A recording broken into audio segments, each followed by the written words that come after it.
A couple of days ago, Drew Gibson posted an interview on his YouTube channel with Paul McBeth himself. And one of the things they talked about is how Paul is able to always stay strong mentally and become the comeback king of disc golf. I think their conversation was super fascinating, and today I'm going to share my takeaways from their conversation while implementing them myself. Let's get throwing. A little bit low there. So one of the important things that Paul mentioned about mental fortitude was the resilience and how he built it up. I thought it was super fascinating how passionate he is about the game and how intentional he is about how he lives his life to build resilience. Sit. Oh yeah. Paul said that back in the day, sometimes when he went to the grocery store, he would like intentionally pick the longest aisle in order to test his own patience and build resilience. And also, like when he was in a traffic jam, he would be very intentional about not getting mad about it and trying to, stay mentally strong in those situations, because they will transfer to a sports-like situation. And I do believe that to be very true. So when I looked out the window today and saw that it was raining and the weather was going to be bad the entire day, I instantly hated myself, because I was well aware that I'm not going to miss an opportunity to push myself. Especially after hearing a podcast like that or a conversation like that. Because you can probably tell that it's not easy to get me to stop talking, but when the goat talks, I'll shut up and listen, that's for sure. And I thought, what is more annoying and frustrating than playing disc golf in the rain, losing your grip, being scared of slipping, all of that stuff? Yeah, I can think of one thing that's more annoying, and that is filming while doing it. So you guys have a plastic bag over your head. Rain has calmed down a little bit for now, but it should pick back up. And I'm even gonna do scores today. Play an actual scoring round. Even though I know that I'm probably gonna shoot like 5 over and it's gonna be frustrating.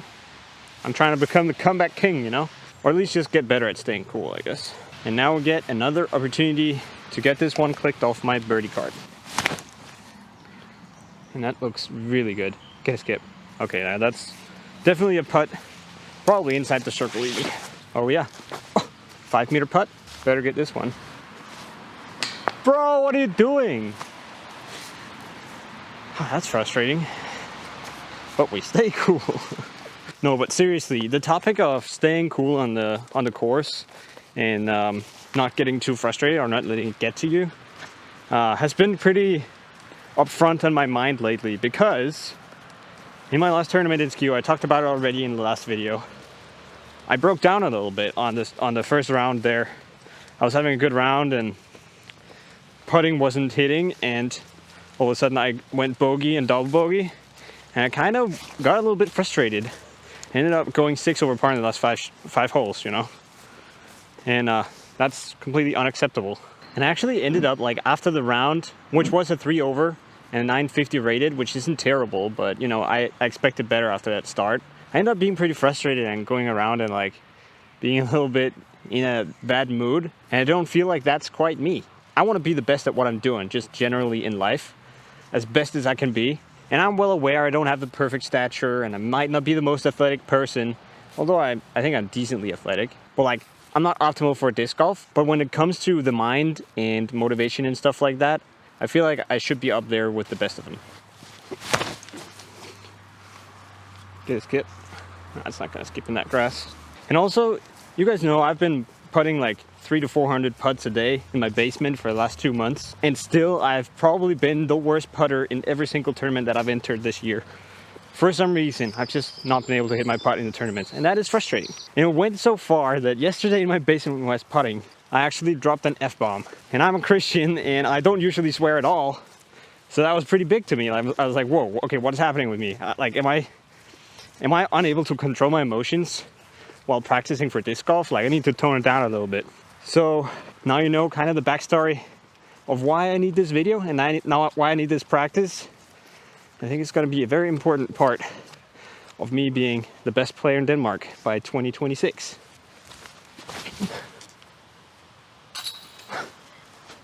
Okay, I guess the putting practice has paid off, huh? That was pretty solid.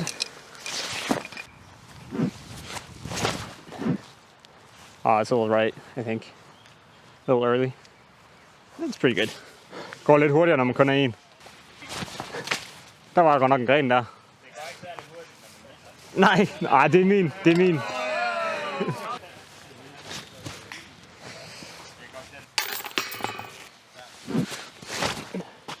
Ja, sandelig. Det bliver nok også en bogey. Den kom tilbage til midten.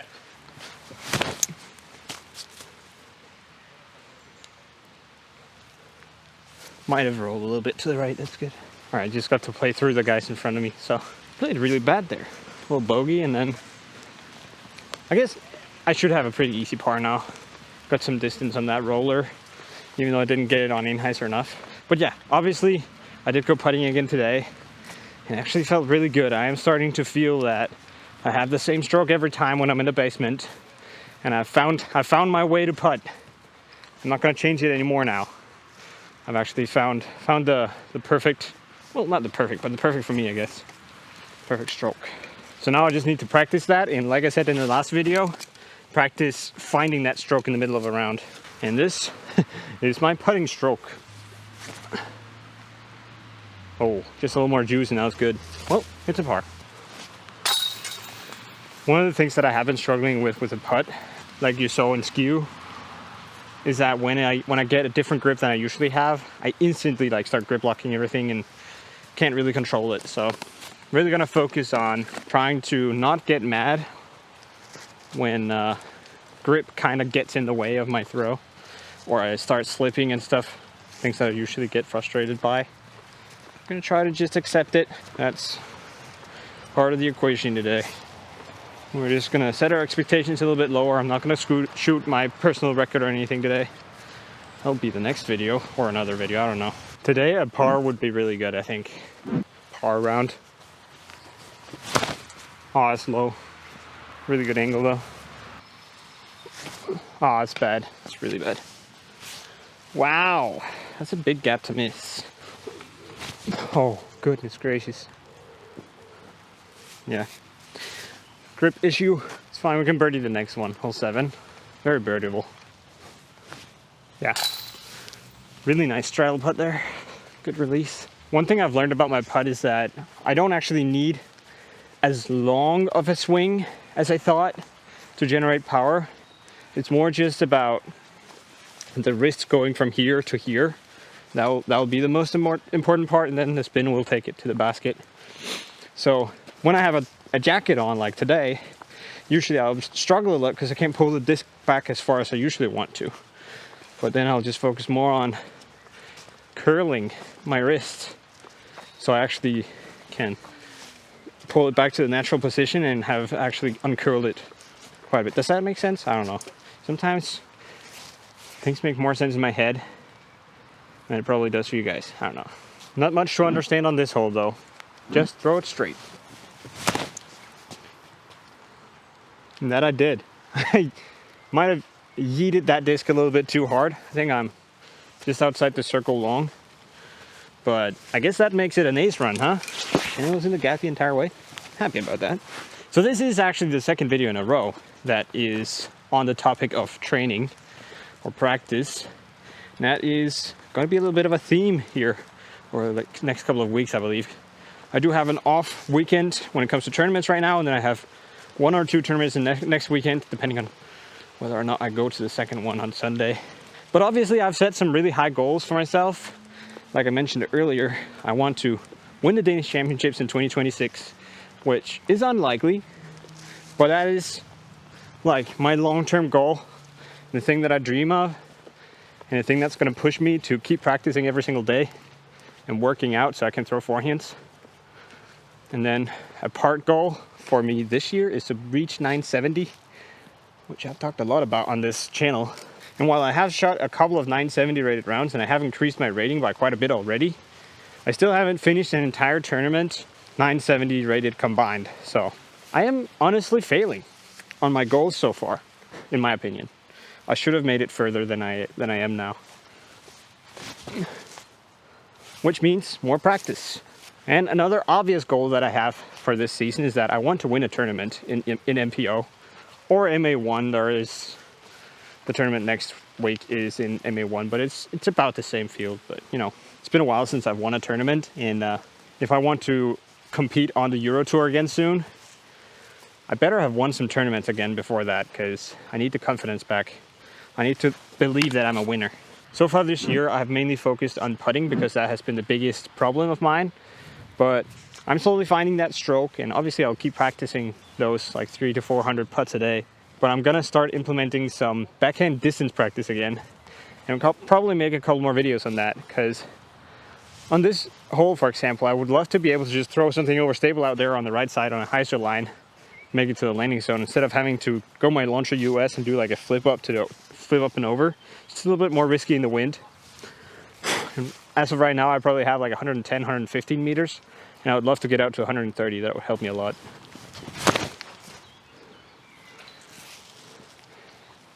See, if I just threw something over stable there, wind wouldn't have bullied me so much. Also, I yanked that one a little bit. Okay, fortunately, we do actually have a pretty good line here for the straight shot through the tunnel, so let's just do that. See if we can do it with the wingman. I've been getting some pretty good shots with the wingman lately, so maybe we should give it some more air time. Nope, nope, that's a yank. It's a grip lock. Yeah, perfect. No. Oh, those putters are so straight, man.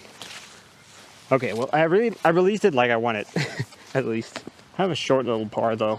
Short little putt to save par is what I was trying to say. Let's go! Very good straddle putting today, huh? Oh, this looks very slippery. Oh, it sure is very, very slippery, this one. Oh my goodness, this is mud. I think I'll actually do a standstill from back here. Oh, that is so close to perfection. Just nicked that tree, but we do have a putt from the same position that I made it from the last time I was here, so a little chance for birdie. Oh, we have a little laser line here, just outside the circle. So very makeable, but low ceiling, so gotta just beam it at it. Got it a little too high. The rain is actually starting to pick up a little bit, so that's good for us. Resilience meter going up and up and up. Hole 10, definitely also one of my nemesis holes, not one that I'm good at. I'm gonna keep trying to go that left side, try and get this grace into the air this time, so it has the time to turn over and get through that gap. Well, got it higher. Okay, I got through a lot of things. I might have like a circle 2 scramble putt or some sort. But that was grip locked a little bit. Would have liked to get it in on the left side of that tree in the middle. Oh wow, it's actually not even like a scramble putt. It's just a normal putt from like 9 meters. A little bit low ceiling, I guess. Well, I definitely got it there, but I missed it by 30 centimeters. Comeback time. Gotta save the par to allow me to go for it again next time, you know. That's how it works. Oh yes, nice. Okay, maybe a little headwind here, but it doesn't seem to be a right to left today. Just put a little bit of hyzer on this putter, and it should go straight at the basket, just on the right side. A little more right than I wanted. That's going to be, I believe, just inside the island. But it's going to be close. In my spare time, I love to listen to podcasts with like successful people telling their stories of how they got to where they are, and you know, because I want to be the best I can be at what I do, like I said. So, and I think if you can listen to somebody who is farther into a similar journey to yourself, and they want to share their wisdom with you, basically you're skipping a couple of steps in the experience and in the progress of getting there. Not that I like aspire to be rich or anything, but I want to succeed. I want to, you know, I want to be the best disc golfer that I can be. I want to compete at the highest level, and I also want to make it a way of living, like I talked about in the last video. And also, thank you so much for the support you showed that video. A lot of you guys were positive about the way that I talked about it, and it's obviously always a little bit interesting to talk on the topic of money, because a lot of different opinions on it. Okay, we're just inside. Make this birdie putt to get to even. Yeah. That's how the putt feels. That's the feeling. I remembered it in my head and I nailed the timing. The timing is a big thing for me, I think. That's the thing I've been missing. Like, I've been popping my wrist too late on some of the short ones instead of popping it like instantly off the get-go, because the wrist is really the one that guides the line, I think.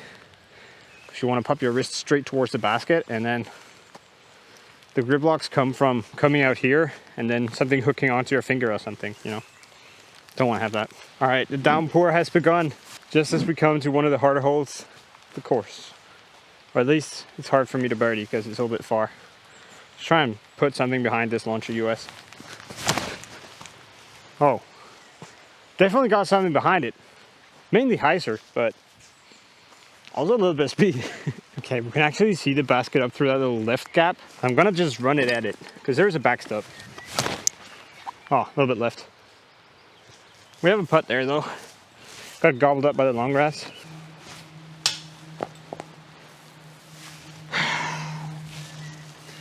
Easy to miss that one high, huh? I'm struggling a little bit on the downhill putts. Maybe I need to practice those a little more. It's just hard to do in the basement, you know? Starting to feel it on the grip right now. I got that like oddly dry grip that you get when you dry your hands off in the rain. So I may need to hold on to this one a little bit more. Meaning I will absolutely destroy the thing and rip it OB. Nah, I don't think it's OB, but it's gotta be close probably. It's gonna be an uphill putt, I guess. That's good. I was gonna make a point about the listening to podcasts with like successful people, and that is that one thing that seems to be quite similar for all of them, and that they all praise a lot, kind of like Paul McBeth, is embracing adversity and your mistakes and stuff like that, and like be very intentional about learning from it and remembering that, or like putting yourself actively in situations where you're probably gonna have a pretty decent chance of failing, because failing is what helps you succeed. And I guess by having this YouTube channel, as well as playing a lot of tournaments, even when I'm not playing so well, will help me fail a lot of times because I don't hit my goals. So far, I think I am officially the most unsuccessful disc golfer in Denmark compared to my amount of practice. Wow, this grass is super tall.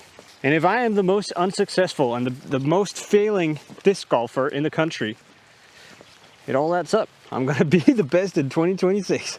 No, but seriously, there is something to owning up to your mistakes and obviously trying to fix them, but not being afraid of failing. They all say that, and I'm pretty sure they're all pretty smart. And I'm pretty sure they also all say driving is funny, but putting is money. No money for me. All right, a lot of headwind on this one. Wind just picked up and it's still raining even more. Launcher OS down the fairway. Okay, go behind it and go in. All right, straight into the bushes. But it's in bounds, I guess. My lie's right here. I think my best way to get progress and get my par is by going a thumber up and over here. So we're gonna do that.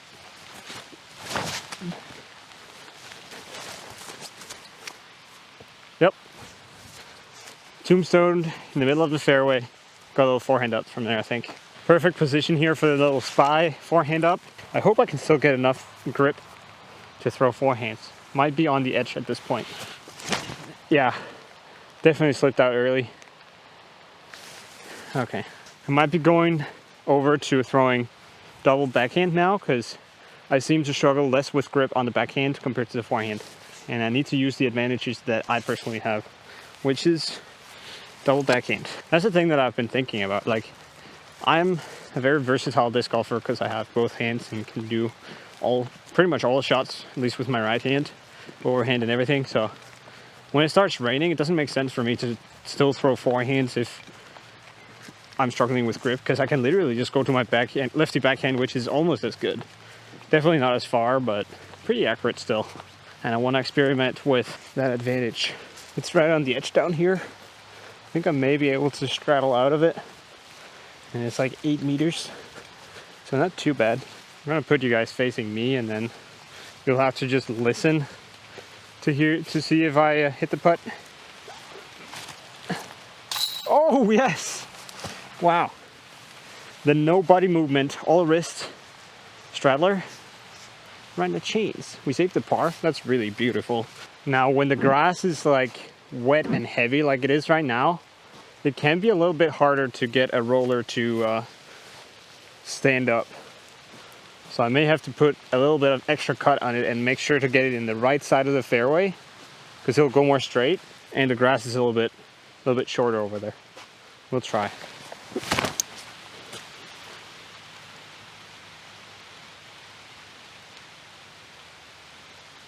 Oh yeah. Like I said, didn't curl up as much. Really just went completely straight. But I got it on the right side of the fairway to begin with. And then it went a little bit left, but I have a putt, I believe from like 12 meters or so. It's good. Ended up right here. We're actually inside the circle. Oh, look at those branches. They usually hang like pretty high up, but because the rain makes the leaves heavier, it's almost hanging down into the basket and blocking the chains. Oh, didn't quite get to pop. Guess that's what wet putters do. Okay, so I guess the goal for the video was to shoot around even, and I'm 1 over so far. So I want to shoot at least one on. Oh, nice. A lot of rain. So I guess I need to shoot 1 under on the last 5, which is very doable. Basically all of them except 17 is very birdable. And starting with this one, I have a chance. I'm gonna try the Pacific OS again, even though it didn't go too well last time. Oh, I'm standing in the trees right now, so when the wind blows like some gusts, all the rain or all the water just falls off the trees. I think I over rotate because I'm a little bit scared of slipping. Okay, at least we got kind of out in the open. I might be able to have like a little forehand. Lefty backhand doesn't make sense here, so we'll go forehand, even though I said that I wouldn't.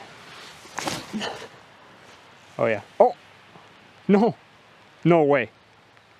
Okay, I think it's stuck on the path. Got lifted like crazy by the wind. I didn't account for any wind at all because I didn't feel it. But obviously there's more wind when you get out into the open here. Okay, it stayed in bounds. So we have a little par putt downhill now. Headwind, a lot of rain. Yeah, that was bound to happen. Having all sorts of grip issues at this point, and now it's same distance on the other side of the basket. Maybe should have even just laid that one up, honestly. But I can't lay up for a bogey. Now I have a double bogey if I miss this putt. Yeah. Yep. All right, double bogey. This isn't good. Now we're definitely facing adversity, that's for sure. Let's just go lefty and play the hyzer and play for the par, I think. Par is good in these conditions on this hole. Oh my word! Oh, that fell completely off. Like my timing was garbo. My disc was like way in there and I was able to pitch it to here. I'm not quite out yet, but this is my 3rd shot. Got a little forehand, I guess. Oh yeah.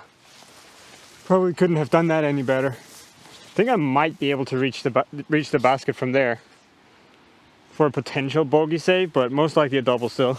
Everything on me is wet right now. I have waterproof shoes, but not from the top. So I'm soaked. Definitely a success, this video, I guess. Oh. Perfect line, or a perfect angle and height and everything. Just a little bit grip locked to the right. I got in here a little bit, so I guess we actually have a slight chance for a throw in for the bogey without going too far. I'm gonna try. Give it a safe run, you know, to a point where I don't... Wait, can I reach out that far? Yeah, I can. Just barely. No, too low. Oh, and a little bit left. That miss was not because I was running it. Oh, can you guys even see anything still? Yeah, you can. Just looks like there's a little bit of like damp on the inside of the lens. That can't be a good thing. Oh, yikes. All right, guys. Kind of looks like there's a little bit of water on the inside of the camera lens, so don't want to risk too much here, so I'm just gonna cut the video short here on 17. Ended 5 over par at this point. Wait, 6 over par actually. This was a triple bogey. That's impressive.